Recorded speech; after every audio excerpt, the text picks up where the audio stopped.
morning, everybody. Happy Monday. Happy Monday. Good to see you this morning. Tisdale Tiana. Hey, good to see you on Facebook or Instagram. Sorry. Glad that you're here.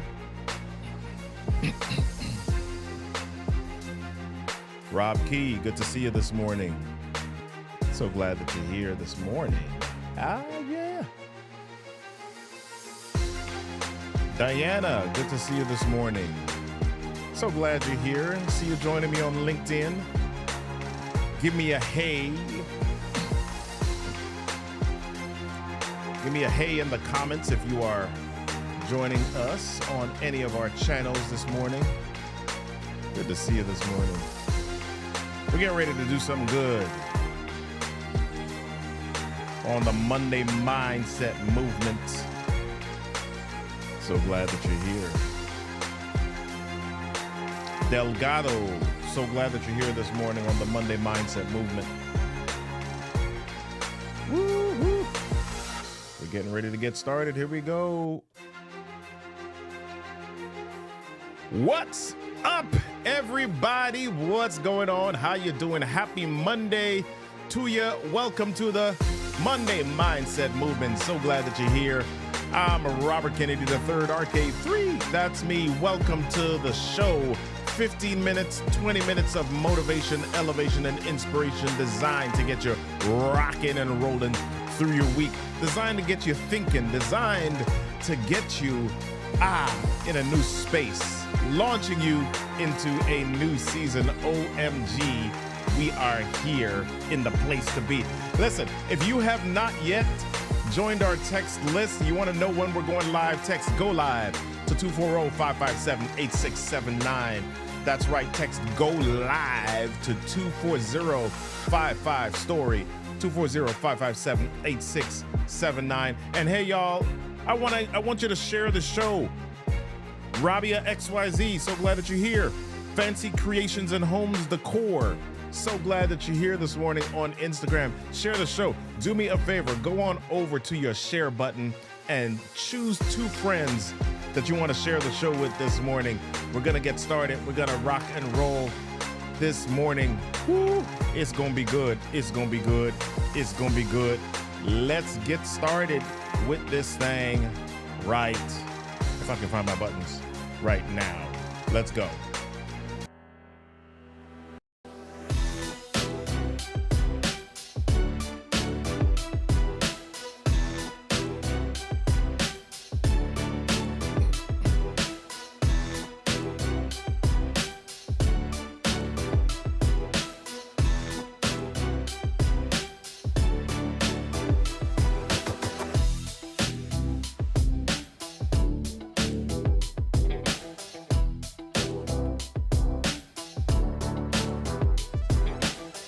Hey, y'all, what's going on? Hey, I forgot my questions this morning. So here are my questions. Are you taking command or are you coasting? I know some of you might have some goals and resolutions, but are you approaching them like a chore or are you approaching them like a champ? What do you really believe is possible for you? Hey, welcome back to the Monday Mindset Movement. If you've not connected with us before, head on over to MondayMindsetMovement.com and see the old shows, see all the stuff that we've been doing over the last year plus. My goodness, we've been talking about positive thinking. We've been talking about limiting beliefs. We've been talking about achieving and crushing your goals. We've been talking about high velocity decision making. Head on over to the YouTube channel or join the Monday Mindset community at MondayMindsetMovement.com to see all the previous episodes. I'm so glad that you're here this morning. D. Bowden on YouTube. So glad that you're here this morning. Glad to see you. If you're here on LinkedIn, do me a favor. Just type your comment in the chat. Just say, hey, good morning, Robert, on the chat so I can pop you up and give you a shout out on screen. Ah, my goodness. So here's my question for you this morning. Do you feel like you can do something great? Do you feel like you can do something great? And I'm not just talking about just great, like, yep, I did something decent. I'm talking about great. like amazing great, like worldwide great, impactful great. So I asked that question because I've been pondering a lot of my own actions. Anytime I come to you to talk about stuff, I'm not pointing the finger. A lot of the time, I am speaking to me and thinking about how I'm showing up. So, do you feel like you can do something great? And maybe the second question behind that is, do you really believe it? And if so, how is it showing up in your actions? Are you saying it with your mouth? Are you saying that I believe there's greatness within me in with my mouth, but are your actions timid? What are your actions like? Do your actions reflect the greatness that you believe? As my kids would say, are you saying you're top tier, but your actions are mid? Yeah, right? I'm asking these questions because I'm guilty. I'm guilty. I've been guilty of saying that I wanted to do something or accomplish something. I had something that I wanted to accomplish, but my actions didn't follow. I've been guilty, and maybe some days I'm still guilty of letting my fears dictate the intensity of my actions. Is that you? How many of you are guilty? You know, let's call ourselves out. Let's raise our hands. If that's you, just type me in the chat. I've been guilty of letting my fears dictate the intensity of my actions. Me, right? I've read a lot of books, leadership books, personal development books, finance books, business books, marketing books. And one of the things they all have in common is sometimes they can make it simple. They can make it seem simple to create success. One person created success. This is how they did it. This is how you can do it too, right? This is what the books say. But then you start doing that thing. You start following the blueprint, and you realize that it's not easy, and you realize that some of the success or some of what people are able to accomplish is based on positioning. It's based on past experience. It's based on time. And one of the things that's happened to me sometimes as I've read some of these books is I've had the feeling or the thought that because I didn't start doing certain things in my 20s, it's impossible to have the results that I want if I start in my 40s or my 50s. Right? I've read these books and they say, yeah, I was a multimillionaire by the age of 25 and then I lost it and then I gained it again and this is how I did it. And you start to feel like, wait a minute, nope, I didn't grow up in that environment. Yeah. Have you felt like that? Have you felt like it's too late? Hey, Pink City official, how you doing this morning? The Melissa Jakes, good to see you on Instagram. Tisdale Tiana, yeah, right? Why do we feel like that? Why do we feel like it's too late? Why do we say that we want level 10 greatness, but take level 4 steps? Ask yourself, be honest. When I look at what I want and what I'm doing, does my effort match my desire? And sometimes the problem might even be, do I know what I want? When you set goals, when I set goals, when we set goals, are they level 10 goals? I do some work in a small business program, and when we're generating ideas, we ask the question, are those ideas grounded? Are they blue sky? Or are they spaced out? So as you think about goals, and I'm talking about goals now because we're approaching that time of the year. For those of you that are here in the United States, it is the middle of November this week, and we've got about 5 weeks or so before we hit the new year. We've got about 2 weeks before people start to talk about the new year and resolutions and what do you want to achieve next year. And the question that I want you to ask as you begin to think about that, as you begin to think about the new season, as you begin to think about the new year 2024, are your goals level 1 or 2 grounded, or are they level 10 spaced out? Because here's what happens. A lot of us, we make level 1 goals. We make level 2 goals. Things that we know that we can accomplish, things that we know that we can achieve if we put in a little bit of effort. But are we creating goals that are large that would require a level 10 effort in order to come close or achieve it? All right, somebody's saying goodbye to me. They're saying they're going to catch the replay.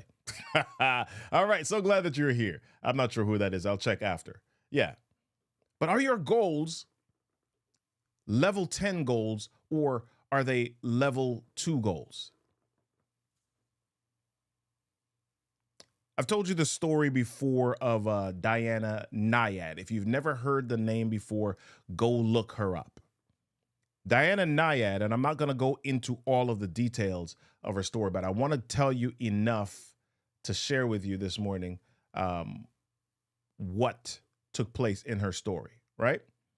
Diana Nyad swam from Cuba to Florida. She's the first person to do that. She swam from Cuba to Florida. And for those of you that are familiar with geography, that is 110 miles. Right? She swam 110 miles from Cuba to Florida. Here's the thing. She did it at the age of 64 years old. She did it at the age of 64 years old, and it was her 5th attempt. Right? She tried 4 times before and failed, and at 64, she finally succeeded in swimming from Cuba to Florida, right? And that took about 52 hours and 54 minutes. So just shy of 53 hours. Each day is 24 hours. 2 days is 48 hours. So she spent more than 2 days in the water swimming from Cuba to Florida. And here's the deal. She used, at 64 years old, it was her 5th attempt. Her first attempt was at 28 years old in 1978. Now, I've shared with you the basics of the story, but I want to go into some depth about the conditions that she faced and how she did it. So number one, at 64 years old, she made her 5th attempt, and that's when she succeeded. And I want to point out that she had this level 10 goal, this huge goal, this big goal, and she made it because she had experts around her, right? She had experts around her. I'll come back to that a little bit later on. She had experts around her. And what these people were doing was there was one person, or at least a couple of people, that were responsible for protecting her as best they could from jellyfish. Then there was somebody that monitored her heart rate. And then there was somebody that gave her food. And then there was somebody that gave her water because, yeah, she couldn't drink the seawater because that is salt water and she would dehydrate a lot quicker, right? So there was there were people around her that helped her reach or helped her on the way to this level 10 or this large goal. Now, here's some other stuff that I want to share with you.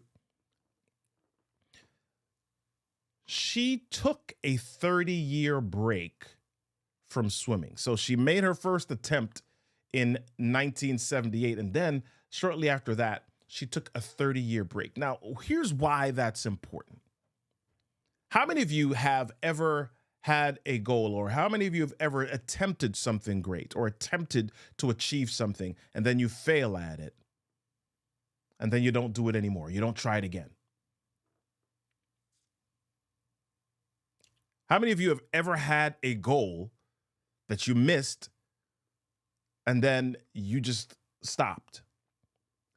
Diana Nyad took a 30-year break from swimming. She didn't do it. She didn't do anything. She didn't train for 30 years. But over the course of those 30 years, clearly this level 10 goal, this big idea, this thing that she wanted desperately to accomplish was in her mind. And she constantly thought about it. And as she thought about it, the closer she came to her 64th year, or maybe I believe she was about 58, 59 at the time, she began to say, yep, I've got to not just speak about this thing. I've got to not just talk about this thing. I can't just have a level 10 goal with my mouth, but my actions are level 2. I can't just have a top tier goal with my mouth, but my actions are mid. I've got to do something. So she took a 30-year break. Then she comes back and she trains and she does everything that she needs to do for this thing. And here's the deal. This was not the Olympics. This was not a competition. This was just something that she decided that she wanted to accomplish or achieve. This was her on her own. This was just Diana. And so she decided that she's going to go back and attempt this. And then she attempts it a second time and a third time and a fourth time. And she fails all 4 times. And then by the time she gets to 64 years of age, she's so locked into this thing that she decides she's got to do it again. And here's what happens. Here's what happens. You would think that when people aim to accomplish a goal, that they train for it, and the more that they train for it, the easier it becomes for them to accomplish that goal.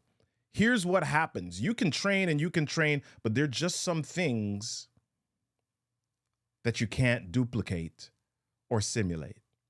So she begins to train for this thing, and the day comes and she starts out swimming, and she's got these experts around her. She's got people around her protecting her as best they could from jellyfish, but they were not 100% protecting her. They were able to, they could only push away what they could see. There were still jellyfish that came up from underneath and stung her. So she was getting stung this whole time. She's in the water for almost 53 hours, and she's getting stung by jellyfish the entire way. And then she's got people that are giving her water and food.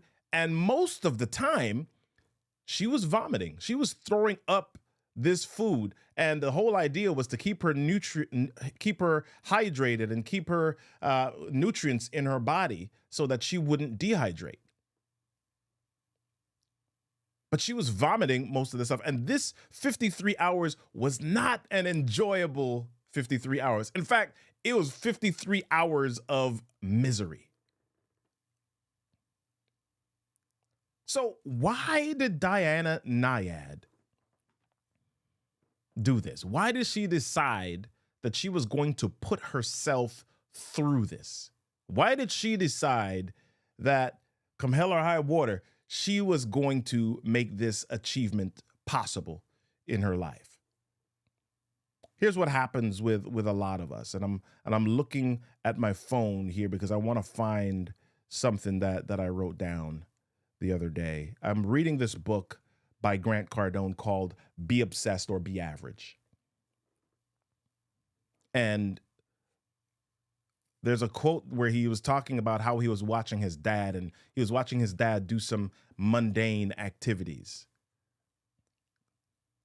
Okay, rake the yard, cut the grass. He asked his dad, "Dad, do you like doing this?"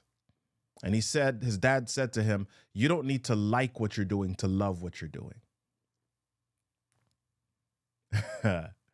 Right? He said, you don't need to like what you're doing to love what you're doing. And what he meant by that, his dad was focused on doing the things that it took to take care of his family. That was the thing that he loved. That was the goal that he was after. And in the process of that, there were some things that he didn't necessarily like, but he did them because they helped him do the thing that he loved.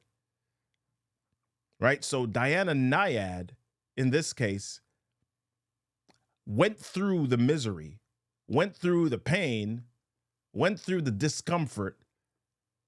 She may not have liked being stung. She may not have liked being tired. She may not have liked throwing up, but she loved the journey. She loved reaching this goal that, or the journey that it would take to reach this goal that she'd been thinking about for more than 30 years. In a word, she was obsessed. And I know some of us don't like to hear this. I've had moments in my life where I didn't want to hear this, but you can only achieve greatness if you're obsessed. I want you to think to every great athlete or leader that you've ever seen or heard from or written a book or read about in your life. Kobe Bryant, Michael Jordan, Larry Bird, Martin Luther King. You can, the list goes on. Golda Meir, the list goes on. Mother Teresa, the list goes on. You can only achieve greatness if you're obsessed. And what does being obsessed mean? It means that when you set achievements, if you've set a purpose, if you've set a goal, if you've set an idea, it's a level 10 idea, and you're pushing towards that level 10 idea, no matter what. I'm hoping that y'all are getting this morning. I honestly, when I created the title and the outline for this show, I had some different thoughts in mind. And as I began to write my outline, as I began to think, it started to develop a little bit differently. And I'm hoping that you're getting this morning. I hope this is something that somebody needs this morning. Greatness requires obsession. I don't know. Have you ever had that moment where you were doing something and you were just so locked in that you forgot to eat? What were you doing when that happened? What was the thing that you were locked in? You were focused. You were obsessed at the moment. You were heads down. You were passionate. You were locked in. And as you think about the end of this year, as you're thinking about going into 2024, as you're thinking about what you want to accomplish in the new season, what are you obsessed about? What do you want to achieve? And are you willing to put in level 10 effort to reach a level 10 goal? I want you to take this on over the next 7 days. I always leave the show with some action steps for you, and I want you to take this on over the next 7 days. I want you to get a pen, paper, whatever it is that you write with. It may be your iPad. I don't care what it is. It could be the Notes app on your phone, whatever it is. Here's what I want you to do for the next 7 days. I want you to do this every morning. I want you to commit to doing this every single day. I want you to write down these 2 questions, and I want you to answer them. I want you to write down, what do I want to accomplish most? And I want you to challenge yourself to answer it at the greatest depth of your heart as possible. What do I want to accomplish the most? I don't want you to overthink it. I just want whatever comes out every morning, I want you to write that down. Don't grade it. Don't dissect it. Don't overthink it. Just write it down. What do I want to accomplish the most? I want you to write that down every day for the next 7 days. And then the second question I want you to answer is, what does freedom look like for me? What do I want to accomplish the most? And what does freedom look like for me? I want you to write those down every day for the next 7 days. And when you come back next week, I want you to share with me in the chat what your results were, or what resonated with you, or what came to mind. Or you can feel free to share it with me by going to getintouchwithrk3.com, or you can just get on our text list by texting Go Live to 240 right below me, 557-8679. Right? What do I want to accomplish the most And what does freedom look like for me? We're approaching the end of the year, and many of us are launching into a new season. We're setting goals. I want you to think differently as you head into this new season. Ask yourself the questions. What are you obsessed with? What are you passionate about? As you set your goals, what are you level 10 about?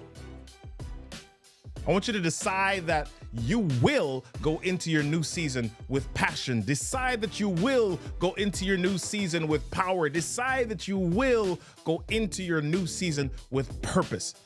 Today is Monday, and we want you to shift your mindset to a place of growth, but it doesn't just start and stop on Monday. We want to encourage you to take your Monday mindset into tomorrow and the next day and the next day. Be curious, make a choice, move, start a movement, be a movement. Join me next week, Monday at 8 a.m. for the Monday Mindset Movement on Facebook, LinkedIn, Instagram, YouTube. Hey, yes, I'm waiting to see ya. Greatness and nearsightedness are incompatible. Meaningful achievement depends on lifting your sights and pushing towards the horizon. Dan Pink. Hey, y'all. Make the rest of your week a level 10 week. I'll see ya. Peace.